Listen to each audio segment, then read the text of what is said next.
Over the last few months, Trump biographer Michael Wolff and I have been spelunking through the minefield inside... Can I change this? Yes. Chronicler.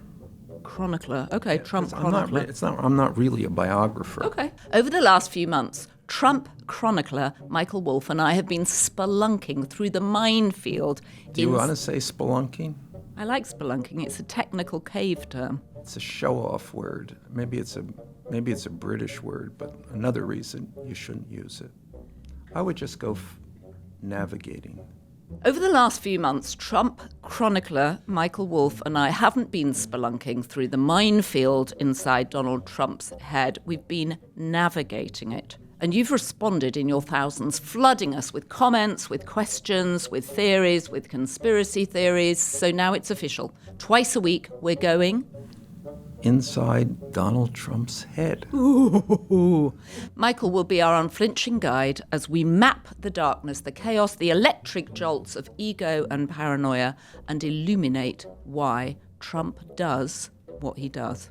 Subscribe wherever you get your podcasts, and if you're already on the Daily Beast feed, stay put. The episodes drop twice a week on Tuesdays and Thursday nights, and trust me, it's only going to get crazier. And also today, something I've been promising for a while, we're actually going to dive into your comments. We're going to read some, we're going to argue about some, and many of you have written in asking what you think, we think, or Michael specifically thinks, about Trump's mental health.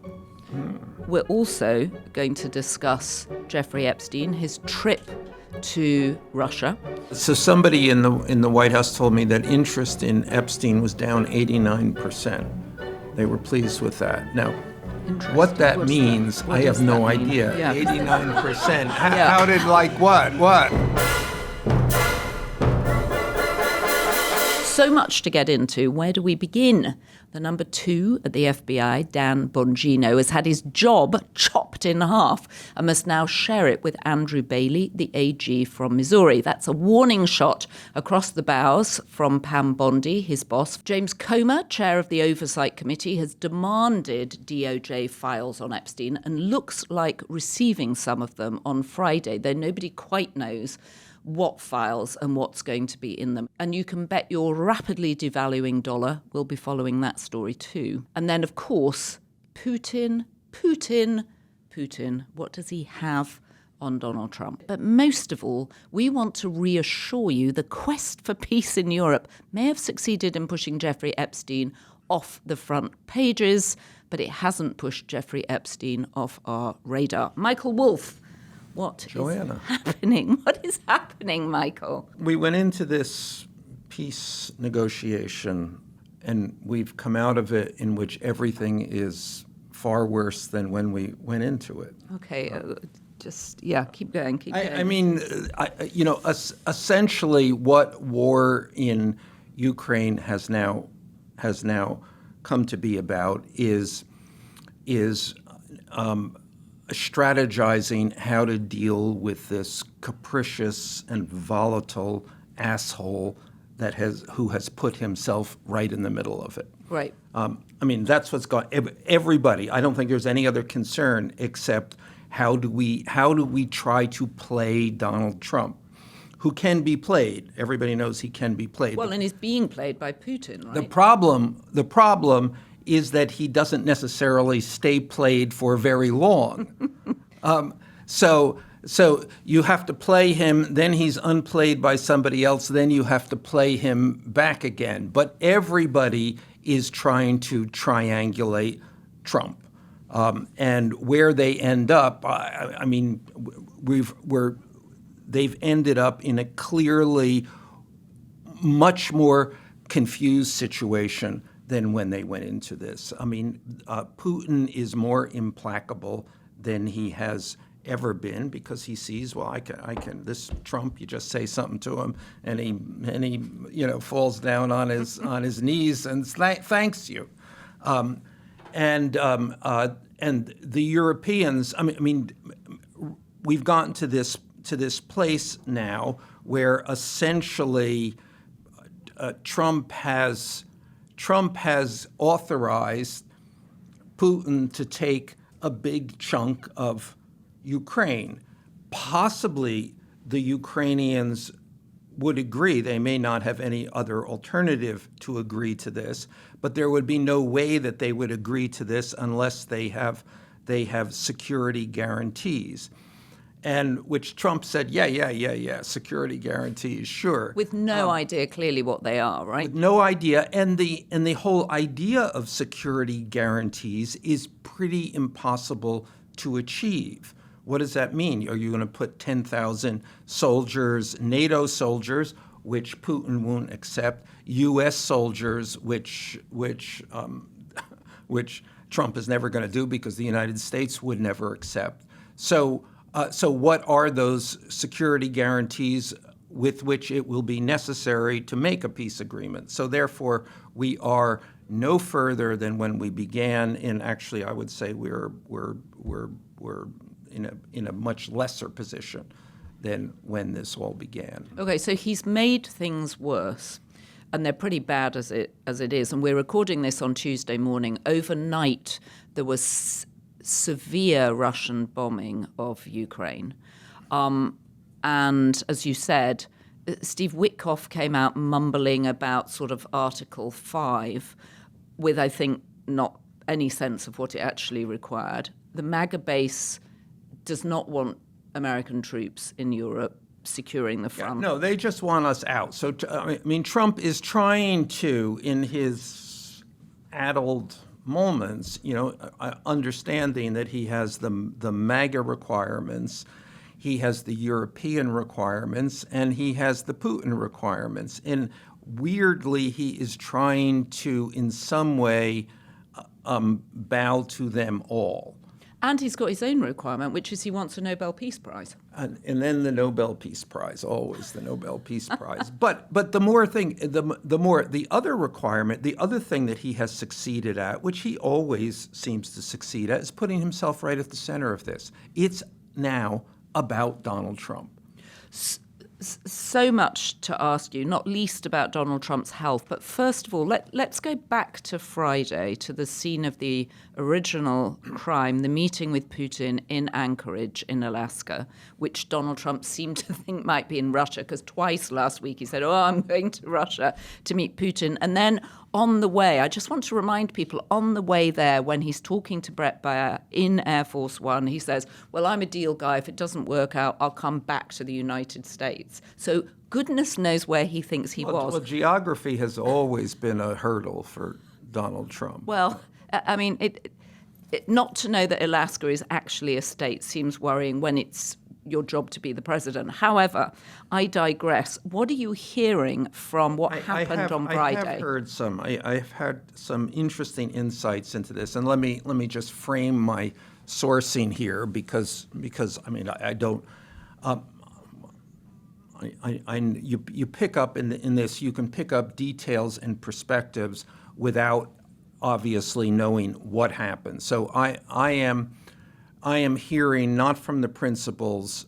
It would be the principals, one of the principals, talking to someone else who then is speaking to people who speak to me. So this is twice removed, or so given that. Okay. Except that context. But so as this is related to me, they went into the meeting and Trump started to talk and talk and talk and talk. Blah, blah, blah. Okay, who's in the meeting? So it's Donald Trump, it's Vladimir Putin, and there's an interpreter. Yeah, well, it's Marco Rubio and Steve Witkoff. Right. There are two people with Putin, and then interpreters. Okay. So that's the meeting. So Trump begins to talk. Just launches in. Putin is impassive. This is described, just expressionless, impassive, just letting him go on. And he goes on at and what is he talking about? Is length. He doing? Is he doing? You don't know weave? Yes, right. you have no idea what he's talking about. It's a combination of flattery. It's a combination of things that he's just pulled out of somewhere, observations. It's both inconsequential and incoherent. So at which point either Witkoff or Rubio interrupts him to actually try to lay out an agenda. He then proceeds to talk over them. So again, we're nowhere in this meeting. We're probably now, 20 minutes in. Nothing is clear about what anyone is doing there, except that Putin is totally impassive. So he's just letting it play out. No, and the interesting thing is to think about how the translator is translating what Donald Trump says. Just imagine that. Right. Can you imagine that job? Yeah, no, I can. They're probably worried it doesn't make sense, and they're like, "Oh my goodness, am I translating this properly?" Completely. So then at one point, Putin does clear his throat to speak, and he launches into a history lesson. Of course, Russia, was this, these history, you're back in the 17th century, and then he works his way up again, all to show why they should conquer Ukraine. Trump, not to be outdone, as this is related to me, goes into his own history lesson. Right. And this is a history of the Cold War. And as this is described to me, in Trump's history of the Cold War, it would appear that the U.S. and USSR are on the same side. It's just unfathomable. At some point then, Witkoff or Rubio bring up and interject with some purpose the ceasefire, at which point Putin says no. No ceasefire. And Trump seems to accept this and seems to agree with this. Yes, right. Yes, let's just move on to the peace. And then there is the ceasefire that he's agreed with the European leaders and with Zelensky that he is going to organize. Right. And then at some point, Putin begins to outline why they need this territory. And again, weaving back into the history of this and to all of the bad things that have been done against Russia.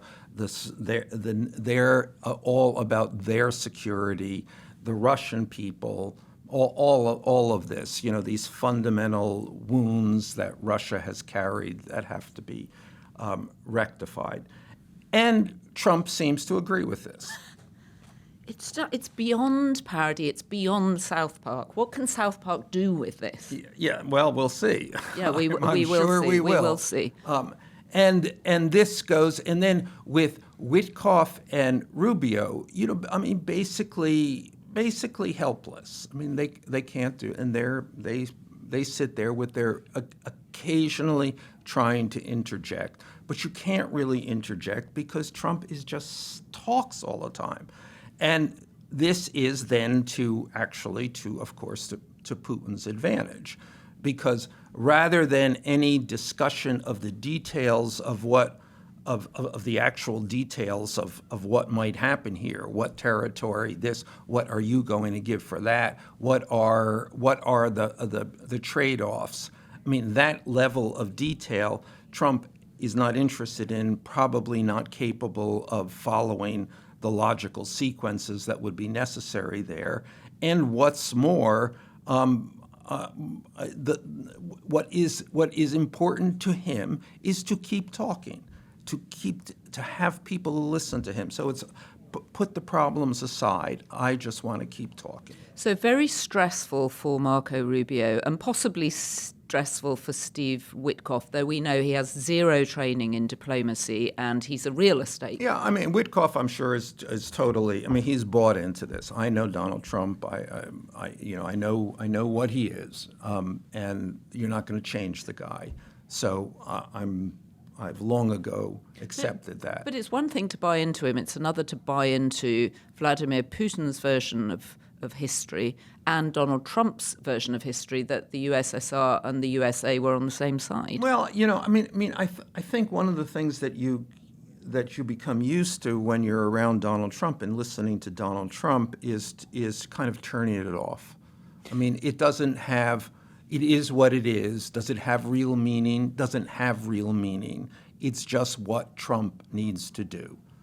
So, to what extent is this getting worse? I mean, we've written a lot about Trump appearing to get more and more confused. We mentioned the fact that he thought he was going to Russia. He kept saying, I'm going to come back to the US if it doesn't work out. At the meeting with the European leaders, he looked around the table for the Finnish leader, who was literally sitting right opposite him. We could see him reading his notes, very basic notes that he was reading out loud, in the way that Joe Biden used to get mocked. I think that there's. I mean, obviously the question comes up all the time: is he losing a step? Has he lost a step? And my question would be, how can you tell? He has always been essentially like this. I mean, it is always running at a level of free association or incoherence or the scattershot nature of someone who just has to fill all the silences. So let's think about it in terms of the physical symptoms that he's displaying. There are some changes there. His hair has gone from that sort of weird golden colour to a sort of almost a purple rinse. It's like a lavender colour that sort of hovers above his head a bit like a bruise. And he's got cankles, which we wrote about in the Daily Beast on Sunday. And then when they issued the official photograph of Trump, when the White House issued it with him sitting next to Zelensky and with the European leaders, they had strategically, I think, placed a model of Air Force One on the coffee table so you couldn't actually see his cankles, which were spilling over his Oxfords. And remember, he is almost 80 years old. Yeah, he's 79. We had a birthday parade for him. Remember the birthday parade? Yes. Yes and no. Seems like years ago. Yes, I mean, these are realities. I mean, he's an older man in a very demanding job. I mean, all of the challenges that Joe Biden faced, he faces. There's not a different one. They're the same, functionally the same age, having to endure the same difficult schedules. I mean, of course, as Donald Trump, who is a kind of a lazy guy. So when we are literally not seeing him talking, he's taking it easy. Is he watching? I mean, I'm assuming he's either talking or he's watching television. And the reason or playing golf. I mean, or playing golf. And the only reason I mention the cankles is not to poke fun at swollen legs, which I'm sure are very painful, but it's indicative of circulation issues. It's actually a symptom of, the body under strain, the heart not pumping properly. I mean, the man weighs, almost 300 pounds. The amazing thing is that this hasn't taken its toll sooner. Right. So clearly he still feels, which Joe Biden certainly did not, full of energy, even if it's energy that produces this constant incoherence. There's still a motor that's going there like crazy. So we don't know. And literally going back, it is very hard to tell this. I mean, if you saw without knowing any background here, without ever seeing this before, if you then zoomed in on this guy, Donald Trump, in the way he talks and the way he walks and the way his logic breaks down, you would say, "Oh my God, this is an emergency." It's an emergency for America and the world. I also noticed his neck has changed. His whole head, because he's got this large head, as we can see from our portrait here. It's sort of come forward. The neck has gotten thicker, and he actually looks like he's shrunk. I mean, he still towered above Putin. You know the way he sits there? Yeah. And his back is kind of rounded up in his head. Steve Bannon once described that to me as Trump sitting down. He said he looks like a giant shrimp.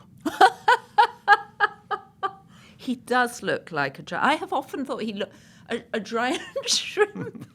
That's the perfect description. Yes, Just again, you could always count on Steve Bannon. That's a very good, Yes. Steve, great description. And it comes back to this, and it's important.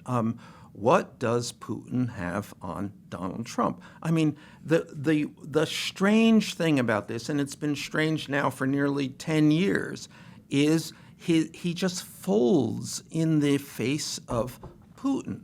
Putin, even when he set this up, and there seemed to be a clear change. I mean, and he was going to, if he didn't get it, he was going to leave, and there would be consequences. I mean, he almost mounted this kind of, okay, this is, I can see it, I understand it, and we're going to deal with Vladimir Putin. Instead, he shows up, and Putin is his best friend again.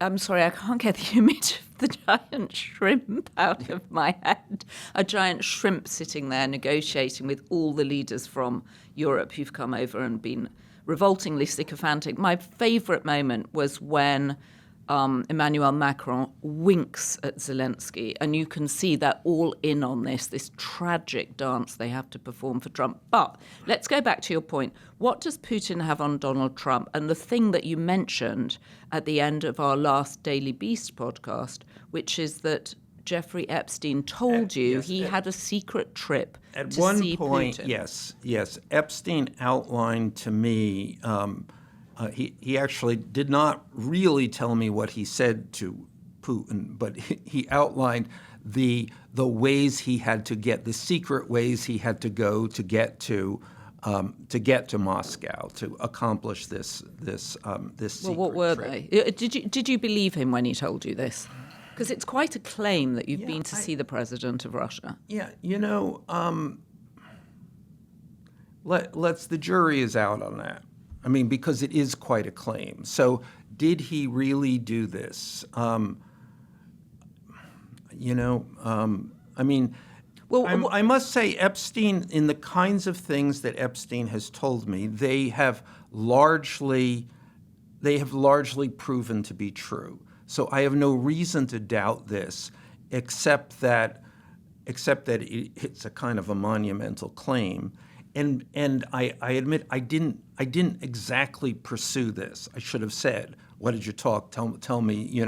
In his gloss, I mean, he went to talk to Putin, according to Epstein, having to do with money. And when did he go? This was during the first administration, so it would have been in 2017. So the first year of the first Trump White House. But the interest, so he was there to talk to Putin about money, about Putin's personal money, I assume. Of which he has a lot. Yes, of which he has a lot, and I think it's a complicated situation which would probably benefit from Jeffrey Epstein's skills, because a significant amount of this money, of Putin money, is dubious and probably outside of the Russia. Traditional banking system. Okay, and outside of Russia, I was going to say. So, but it is worth wondering what Jeffrey Epstein said to Vladimir Putin about Donald Trump. And the one thing about Jeffrey Epstein, I mean, the whole discussion about whether he was an intelligence agent, in my experience, he was more of a great gossip than he was an intelligence agent. He certainly didn't seem to keep secrets. He seemed to share them widely. So I'm sure if Putin was interested in Donald Trump, as I assume he was keenly interested, Jeffrey Epstein would have been able to supply him with very interesting information. Oh, we can't ask him. We can't ask him more. I can't believe you didn't press him on it more. In hindsight, I can't believe it either. Fascinating, absolutely fascinating. So not only did he traffic one of the girls, things he about trafficked in the information. life of a journalist is that you spend a lot of time regretting the questions you did not ask. Yes. So I'm trying to imagine Jeffrey Epstein and Vladimir Putin. First of all, what did Epstein say about how he got there? There was a series of, he took his plane to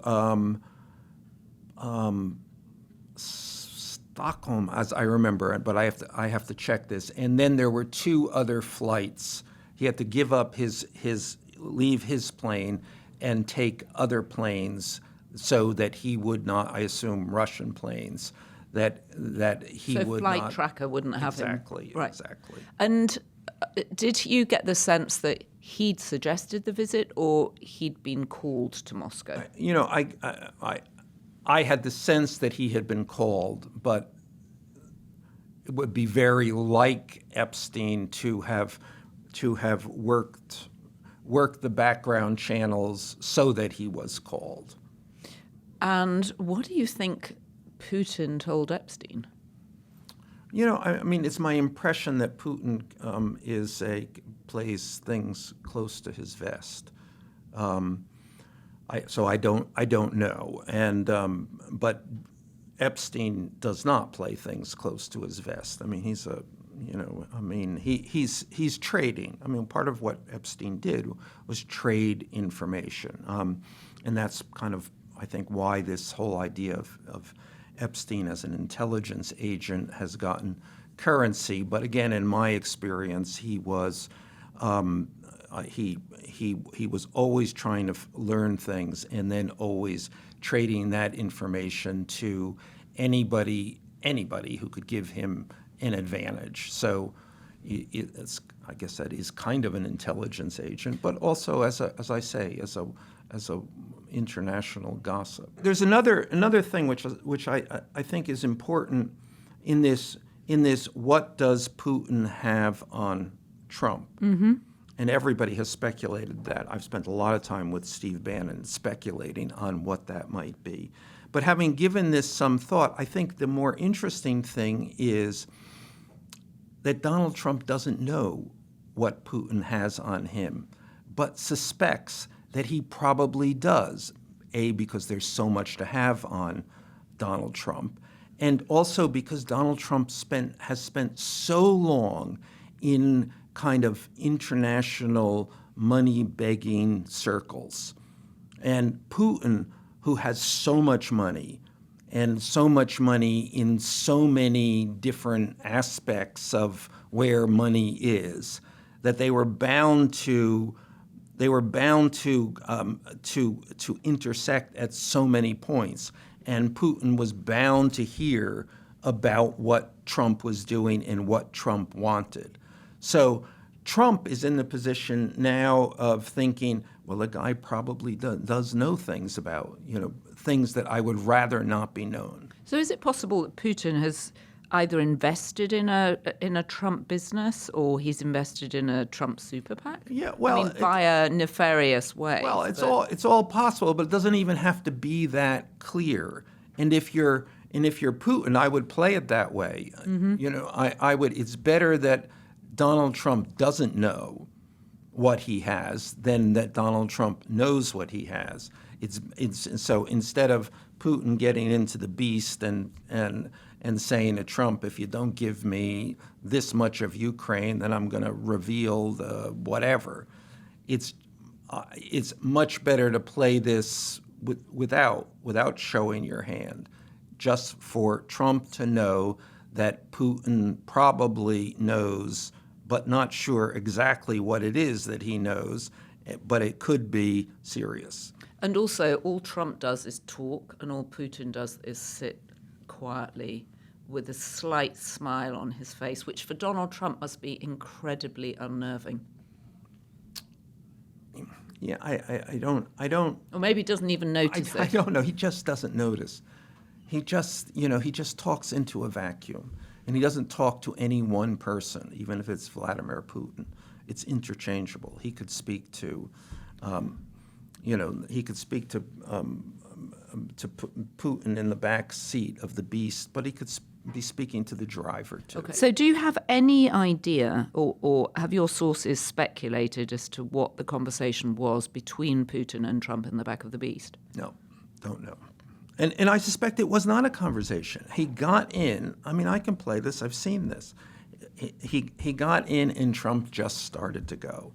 And he was probably Blah, describing blah, the blah. inside of the car, right? He was probably yeah. giving off all sorts of, secrets, and Putin probably had some sort of tech gadget that was measuring the car and, blunting the signal or whatever. Very interesting. All right, now we're getting to some comments. I feel like we've addressed some of the comments about mental health. One person, Drea B, 3322, didn't Bill Barr's father hire Epstein? Yes. Donald Barr, right? Yes, at the Dalton School. Donald Barr was the headmaster when Jeffrey Epstein was hired in, I believe, 1972 or 3, yes. Okay, good question. Very good question. Oh, so okay, I'm not going to do that one.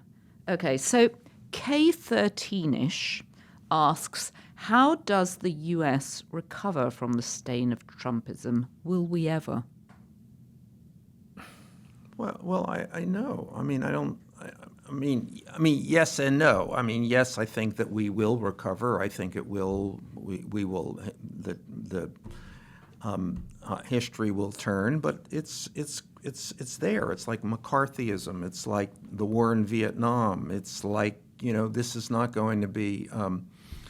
I think that this is going to be remembered as a period that has a significant transformative effect on this country.